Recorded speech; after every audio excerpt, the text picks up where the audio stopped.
What is up, everyone? Zach and Kieran here from the Coffee N KOs Crew, and we just want to make a quick video on the Paulo Costa, Robert Whittaker news. Paulo Costa withdrawing from the fight. Obviously, the fight got canceled due to an injury. Did they say what the injury was yet? I didn't see. So Paulo Costa's ill with the flu, not coronavirus. So they're looking to, Paulo Costa's camp is looking to delay the matchup to hopefully May 1st or sometime in May. But okay, I mean, unfortunate. So he's still having lingering effects from. He's still hungover from all. He's pretty much. He's still dealing with the lingering effects of too much wine. Being hungover. he's still a little hungover from that great night out that Izzy gave him, So have they officially said that they're going to just reschedule it then? Because like for me personally, I would have liked to see. So obviously, the worst thing the thing that sucks is Darren Till and Vettori are fighting. So they don't obviously one of those is not. They're not getting rid of that fight to put them against Whittaker. And then the only other thing that sucks is Holland fights this weekend, and I was my only thought was if Holland comes out and just absolutely beats the shit out of Derek Brunson, where he doesn't, the fight ends in the first round, doesn't take any damage, why not have a quicker turnaround and fight Robert Whittaker? I know it's probably like a massive jump in competition, but Kevin Holland 100% is taking that fight, and Robert Whittaker is basically one fight away from a title shot again. So I would have personally liked to see that. I mean, at the end of the day, I think we all want to see Whittaker versus Costa. Like that's the fight that everyone's kind of excited about. But for me, I feel like I hate when Whittaker gets delayed. He already isn't very active. I think he's starting to become more active. He had a lot of injury issues and stuff. But it just sucks that now they lost a main event, and I'm going to be interested to see what they do, like as far as a headliner then for that card. Yeah. I think it's really unfortunate. I think if it is just illness, I think you can get him back in there within the next month, and I don't think it holds the division back too much. But it also depends on Izzy's activity. If Izzy wants to come back in the summer, or maybe later he wants to take more time off after that loss to Jan. I don't know, but I think regardless of this matchup, that what happened next, the number one contender fight is going to be Till versus Vettori. The winner of that fight is probably going to get the title shot next, just because no one else is two fights removed from losing to Izzy at this point. I mean, he's been dominating the entire division. Also, there's a storyline there with Till and Vettori for both of them. As far as Kevin Holland is concerned, I still think he's one fight away from a title shot either way. So whether they rush him into something or not, I don't think it matters. I know he'll want to be active. So say the loser of the Till Vettori fight wants to remain active, you might see them fight him. But I mean, Jacare Brunson to a title shot, too much. Jacare Brunson to Whittaker, it even might be too much right now, because Whittaker's solidified himself as that number one contender. But yeah, I think it comes down to those matchups playing out. I think Costa and Whittaker is the fight to make.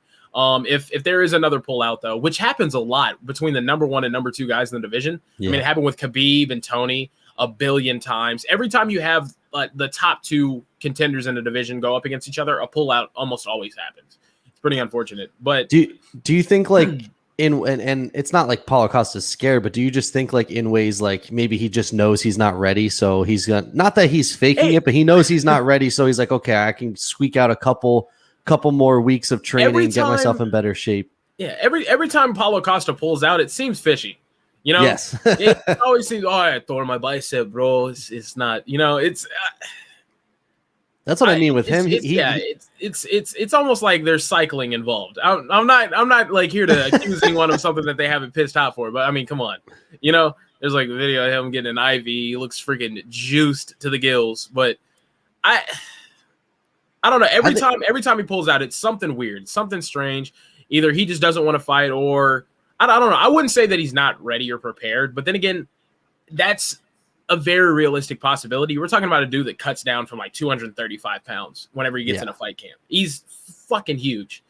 But I don't know. We'll see. If they reschedule it soon after, I'd be more than happy. But like you said, say Holland gets past Brunson this week and Costa can't make a May matchup, I would love to see Holland step in there against Whittaker. I think that'd be the fight to make.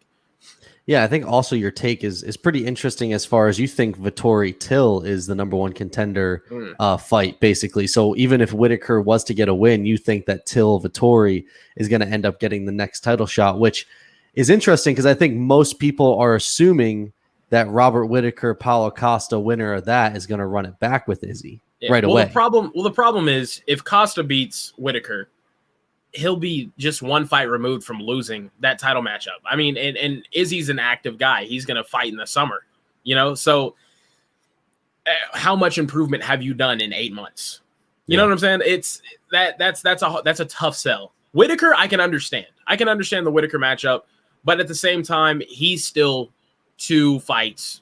I mean, granted, those are 2 great wins against Till and against I don't know. Okay, I'll put it this way. If Vettori beats Till, I think he gets the shot. If Whittaker, but if Till wins, I think Whittaker has more of a chance of getting it. But at the same time, I think Izzy's more interested in a new matchup.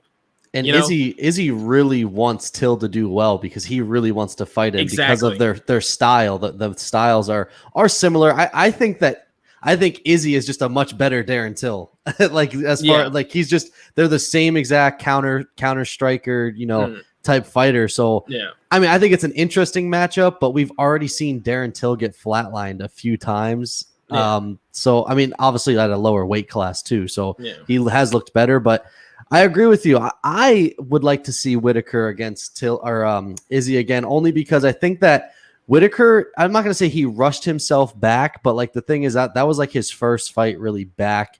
Yeah, in a while. The injury. Yeah. So like for me, like he looked really good in the Darren Till performance, and Darren Till looked very good in that fight. It was really a pretty close fight. So I kind of want to see Whittaker again because I think that now that he's been back and has a couple fights, he looked really good against Cannonier.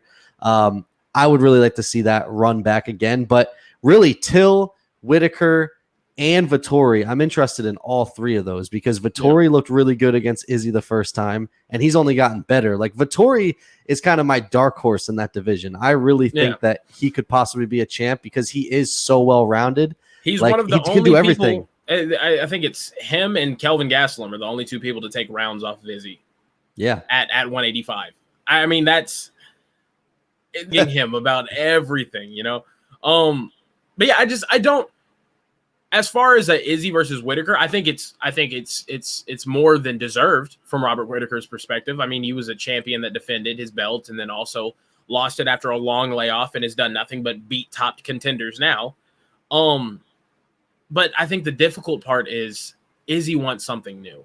Izzy wants some new matchups. But what I think makes things different with Izzy now is you're not going up to 205 and winning that belt. Nope. You're too small to win that belt at 205. So you can get into defending this 185 belt over and over and over again.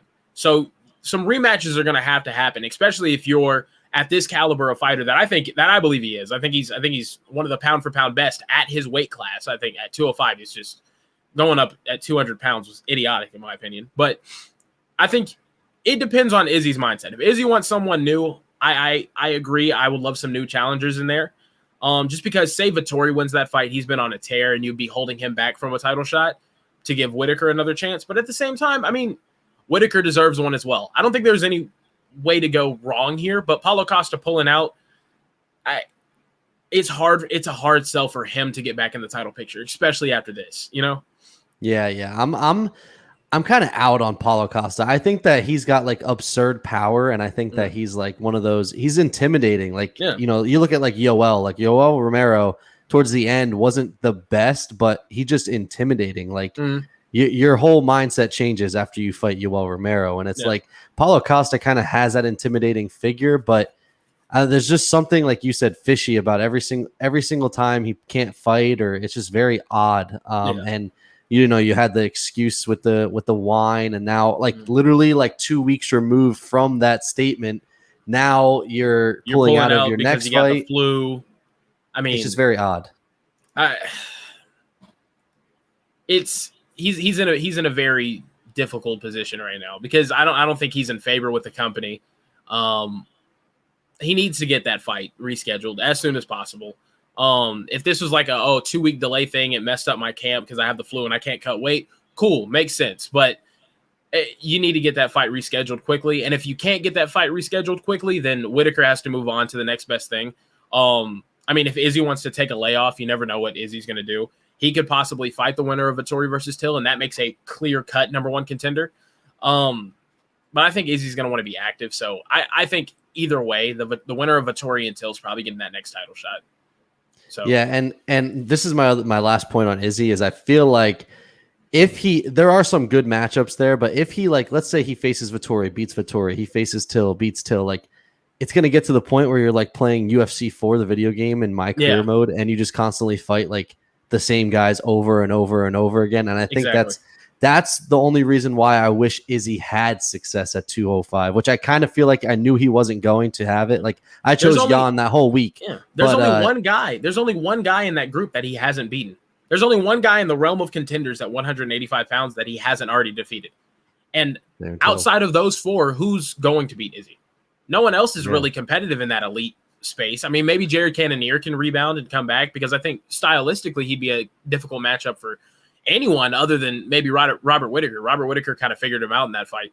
But it's a tough situation. I think Vettori provides some challenges, especially with his wrestling, because he's going to be attacking the whole entire time. But at the same time, Izzy beat him when he wasn't as good of a defensive wrestler as he is now. I don't take too much from that Jan Blachowicz performance whenever you're outweighed by 25 pounds. Oh, in an MMA matchup. It's tough, especially with a guy that's as big as you, almost as long as you. And you didn't get stopped in the fight. I think if Jan would have wrestled earlier, he might have gotten the stoppage. But I don't know. It's going to be hard for these 185ers to take Israel Adesanya down. And I think whenever you look at this top group of contenders, I think a Whittaker rematch, I think a matchup with Till and Vettori. Again, I think those are the only three that really have a chance to give him problems. But other than that, I think you're going to see Izzy defending for a while if he can get past those three guys. Yeah, no, I don't take any stock in the Jan loss. I compared it to Max Holloway, losing to Dustin Poirier. He's just too small. You try it out. See, it's good for GOAT status if you win, but it does nothing to your legacy if you lose. It's just a challenge. I think if you're a true MMA fan, you can respect. Why not challenge yourself? Face guys that are bigger. So no, I don't take any stock in that at all. Izzy is. We say it all the time. We think unless you're John Jones, because everybody's gonna shit on John Jones if he loses to Steve or Francis. Everyone's gonna shit on him. It's gonna be so funny. I think the only thing different with John is the fact that one, he was the GOAT, but two, he's taking the move to heavyweight much more serious than Izzy took going to light heavyweight, and same with Max. The only thing Max did was he just didn't cut any weight. He literally went in there and exactly. No, I don't think he had that deep of a camp, and he didn't look in decent shape either for that fight. I mean, he was just kind of I just let on some weight. He looked slow in that matchup. And I kind of felt the same with Izzy. Izzy didn't do. I mean, Izzy's always training and he's always gonna be in good shape. But it was he didn't. When you come in after Jan puts on the weight, you're at a 25-30 pound disadvantage. Exactly.